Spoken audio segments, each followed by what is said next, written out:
சவுதியில இன்னைக்கு அலையாத்தி காடுகளுக்கு போலாம்.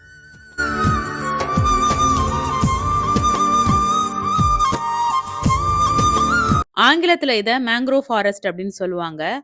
அலையாத்தி காடுகள் பொதுவாகவே நல்ல தண்ணியும், உப்பு தண்ணியும் கலக்கும் கடலோர பகுதிகள்ல தான் வளரும்.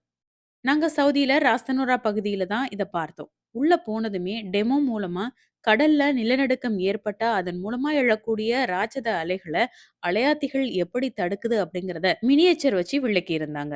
ஒரு நீண்ட பாலம் மூலமா அந்த காடுகளுக்குள்ள நடக்கிற மாதிரி வசதி ஏற்படுத்தியிருந்தாங்க. இப்போ இங்க குளிர்காலமா இருக்கிறதுனால, அந்த அலையாத்தி காடுகளுக்குள்ள இந்த வழித்தடம் மூலம் போறதுக்கே ரம்மியமா இருந்தது.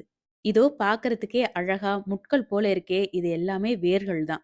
இந்த மரங்கள் மூச்சு விடுறதுக்காகத்தான் இப்படி வேர்கள் வெளியே எட்டி பார்த்துட்டு இருக்கு. அலையாத்தி காடுகள் மண் அரிப்பை தடுக்கும். நண்டு, மீன் போன்ற கடல்வாழ் உயிரினங்களுக்கு ஒரு வீடு போலவும் செயல்படுது. அது மட்டுமல்லாம, இடம்பெயரும் பறவைகளுக்கு ஒரு ஓய்விடமாகவும் இருக்கு. இங்க வந்து தங்கிட்டு போற பறவைகள பார்க்க சில அப்சர்வேஷன் டெலஸ்கோப் வச்சிருக்கிறாங்க. அதன் மூலமா நம்ம பறவைகள துல்லியமா பார்க்க முடியும்.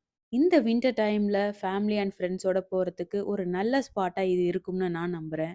நீங்க இதுக்கு முன்னாடி அலையாத்தி காடுகளுக்குள்ள பயணிச்சிருந்தாலோ, அல்லது அலையாத்தி காடுகளோட பண்புகள் தெரிஞ்சிருந்தாலோ கமெண்ட்ல சொல்லுங்க. நானும் தெரிஞ்சுக்கிறேன். அப்போ அடுத்த வீடியோல சந்திக்கிறேன். பாய்.